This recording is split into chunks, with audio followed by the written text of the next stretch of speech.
Hello दोस्तों, कैसे हैं आप सब लोग। मैं आपका दोस्त सीए रजनीश कुमार। आप देख रहे हैं हमारा यूट्यूब चैनल टैक्स पाठशाला। आज एक बहुत ही अहम टॉपिक लेके हम लोग फिर से हाजिर है आपके सामने कि gift income tax on gift received. जो गिफ्ट हम लोग रिसीव करते हैं उस पे इनकम टैक्सेशन कैसे होता है। यानी कि जो गिफ्ट आपको मिलता है, कोई दोस्त से मिल गया या रिश्तेदार से मिल गया, तो वो as per income tax law taxable है या फिर नहीं है। तो आइए जानते हैं। इनकम टैक्स में एक सबसे पहले हेड है other source. Other source head है, उसका सेक्शन 56 सबसेक्शन 2 क्लॉज 10 में लिखा गया है कि गिफ्ट रिसीव्ड करते हैं तो उसका क्या ट्रीटमेंट होगा। रिलेटिव से करते हैं तब क्या होगा, दोस्त से करते हैं तब क्या होगा, अगर एग्जेम्प्ट है तो कितने तक एग्जेम्प्ट है, टैक्सेबल है तो कितने के बाद टैक्सेबल है, गिफ्ट हम लोग ले भी सकते हैं कि नहीं ले सकते हैं। ये बड़े सारे चीजों को हम लोग जानेंगे। इसके लिए हमने एक स्पेशल पावर पॉइंट प्रेजेंटेशन तैयार किया है जिसमें आपको दिखाएंगे कि गिफ्ट ले सकते हैं कि नहीं ले सकते हैं, ले सकते हैं तो टैक्सेबल है, कितने के ऊपर टैक्सेबल है। आइए हम लोग वीडियो के अगले पार्ट में देखेंगे पावर पॉइंट प्रेजेंटेशन। वीडियो के लास्ट तक बने रहे। अगर आपने हमारा चैनल अभी तक सब्सक्राइब नहीं किया है तो सब्सक्राइब कर सकते हैं। और एक और इंफॉर्मेशन है जो लास्ट वीडियो में ही बताए थे, अगर आप लोग को किसी को भी पावर पॉइंट प्रेजेंटेशन अगर चाहिए होगा कोई सा भी, तो क्या कीजिएगा ना कि कमेंट बॉक्स में अपना मेल आईडी लिख दीजिएगा, तो आपको पावर पॉइंट प्रेजेंटेशन मेल हो जाएगा हमारे तरफ से। कोई भी पावर पॉइंट प्रेजेंटेशन चाहिए होगा तो उस वीडियो के कमेंट में अपना मेल आईडी लिख दीजिएगा, तो पावर पॉइंट प्रेजेंटेशन चला जाएगा। चलते हैं हम लोग वीडियो के अगले पार्ट में, उसमें हम लोग पावर पॉइंट प्रेजेंटेशन देखेंगे। अब हम लोग देखते हैं income tax on gift received as per section 56 subsection 2 clause 10 income tax act का है, जो अदर सोर्स को डील करता है। तो इसमें हम देखेंगे कि गिफ्ट रिसीव्ड कर रहे हैं अगर रिलेटिव से तो क्या होगा, फ्रेंड से करेंगे तब क्या होगा, कितने तक का गिफ्ट हम ले सकते हैं, कितने से ऊपर का गिफ्ट टैक्सेबल है। ये सारी बातों को हम देखेंगे बारी बारी से।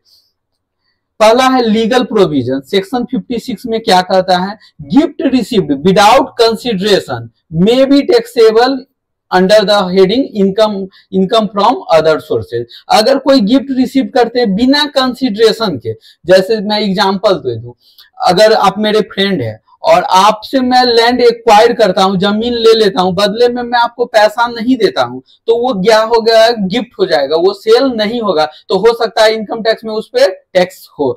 अब देखेंगे हम लोग टैक्स होगा कि लगेगा कि नहीं लगेगा, ये आगे हम लोग देखेंगे।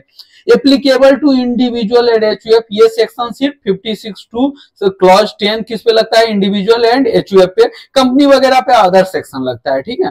Taxability depend on the nature of sources of gift, gift कैसा है उसके हिसाब से टैक्सेबिलिटी होता है।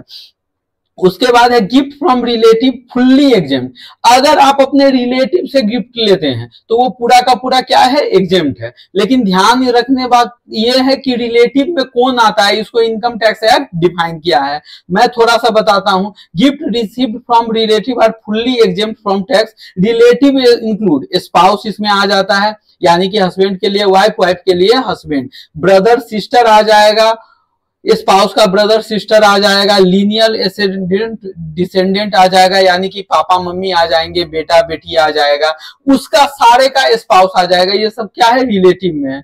ज्यादा डिटेल में रिलेटिव के लिए आप इनकम टैक्स का सेक्शन रेफर कर सकते हैं, उसमें देख सकते हैं रिलेटिव के डिफिनेशन में कौन आता है। अगर आप रिलेटिव के डिफिनेशन में आते हैं तो आपसे जो भी गिफ्ट मिलेगा वो क्या होगा, एग्जेम्प्ट होगा। रिलेटिव के डिफिनेशन में नहीं आएंगे तो वो क्या हो जाएगा, टैक्सेबल हो जाएगा। कुछ कंडीशन है उसके लिए, वो आगे देखते हैं।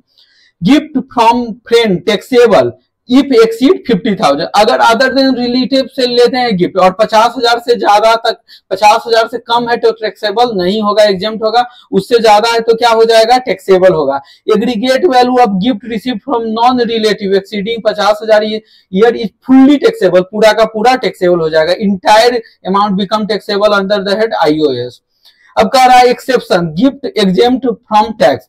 कौन कौन सा गिफ्ट एग्जेम्प्ट है, वो टैक्स है। रिलेटिव वाला नहीं, रिलेटिव वाला तो पूरा ही एग्जेम्प्ट है। जो अदर देन रिलेटिव से रिसीव कर रहे हैं, जैसे अगर आप गिफ्ट रिसीव कर रहे हैं मैरिज के टाइम पे कोई गिफ्ट दे दिया, कोई विल है, इनहेरिटेंस है, या कोई ट्रस्ट के माध्यम से अगर गिफ्ट आ रहा है तो वो क्या हो जाता है, एग्जेम्प्ट हो जाता है, वो टैक्सेबल नहीं होगा।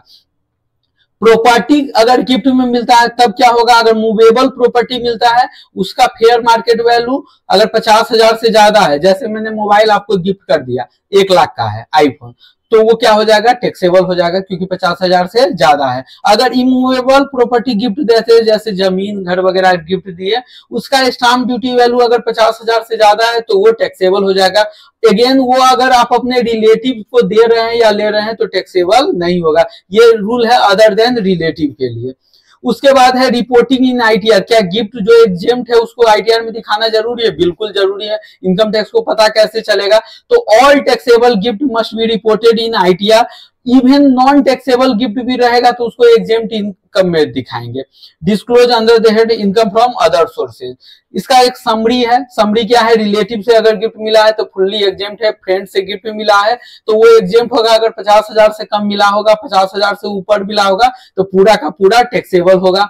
अगर मैरिज के टाइम में कोई गिफ्ट मिलता है, विल हेरिटेंस से मिलता है, ट्रस्ट के माध्यम से मिलता है तो वो एग्जेम्प्ट है, उस पर टैक्स नहीं लगेगा। इस वीडियो में इतना ही। अगला वीडियो आप लोग हमेशा देखते रहिएगा, हर वीडियो में कुछ इंफॉर्मेशन के साथ हम लोग आते हैं। अभी तक चैनल सब्सक्राइब नहीं किए होंगे तो कर लीजिएगा, और आई थिंक आप लोग कर लिए होंगे। धन्यवाद।